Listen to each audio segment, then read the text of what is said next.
Welcome to the Ranger Report Short on the Fans First Sports Network. Of course, presented by Dallas Sports Nation. It is always on the Comfort Air online studio. We appreciate you guys listening to these and hope that you enjoy them as much as we enjoy putting them on. So this is a just quick rundown of spring training as it's going on and what we're calling a Ranger Report Short. Of course, go to therangerreport.com on Twitter, Instagram, Facebook, YouTube. You can find us everywhere. We post stuff. We post reels. We post our podcasts. We post articles. Everything we do is on there. I write for Dallas Sports Nation every week and for Fans First Sports Network as well. So check all of that out. And of course, go to therangerreport.com to look at our merch and other things that we have going on at that site. All right, let's look at what is going on in Rangers world today and this week. So let's start with the Rangers and Tyler Mahle. Tyler Mahle, of course, the Rangers got last year, did not pitch much due to injury and some other problems, but the Rangers are kind of hoping that Mahle is the guy they thought they were getting this year. They're hoping he can stay healthy. They're hoping that he can get done what they need him to get done and that he can play some really good baseball in 2025. They're hoping that Mahle, as the third starter, is going to be a really good third starter and somebody that the Rangers can count on every 5 days to take the ball and do what he needs to do to help the Rangers get a win. So that's kind of what they're hoping they got out of Tyler Mahle. And speaking of possible starters, let's move on to Jon Gray. So the Rangers, he wants to be a starter. He's been a starter his whole career. He's always been a starter. That's just his thing. But he said it's no big deal if the Rangers' plans change. So as of now, he would be number 4 or number 5 as you have DeGrom, you have Nathan Eovaldi, you have Mahle, you have Cody Bradford, and you have Jon Gray as the 5 right now, which is a pretty dang good rotation.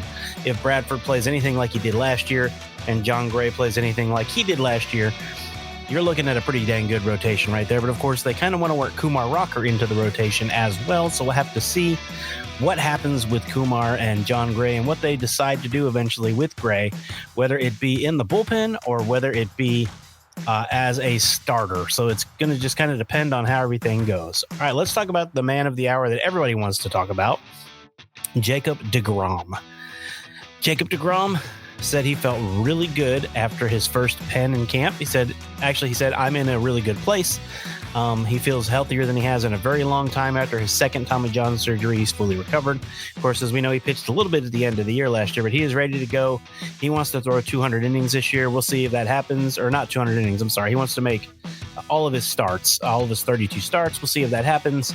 It's going to be an interesting year to see how deGrom does. Fans are really looking forward. If we have the full strength deGrom, as everyone keeps saying, and I have to agree with it, he's the best pitcher in baseball if he's 100% healthy. And why wouldn't you want the best pitcher in baseball making every one of his starts? So even if he only goes 4 or 5 innings, as long as he makes his starts, we know what a transcendent, just game-changing pitcher that this man is.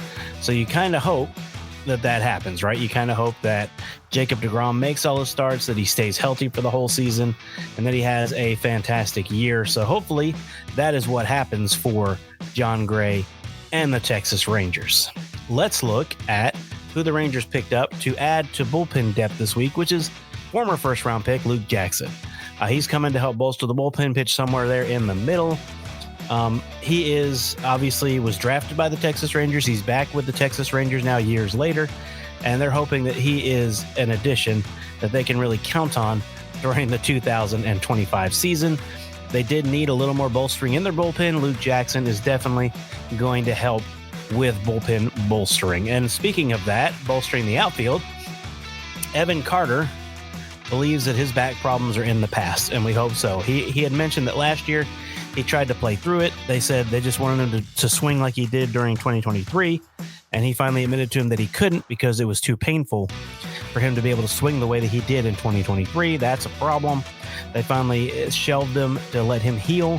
He feels like he is completely healed, and he can play everywhere in the outfield and hit and do what he needs to do to get back to that 2023 form that he was in when he was such a highly touted prospect, and he came in and helped the Rangers in the postseason to win their first ever World Series. So that was really good for him. And let's finish up tonight with a little Wyatt Langford. So Wyatt Langford was asked, how do you avoid a sophomore slump?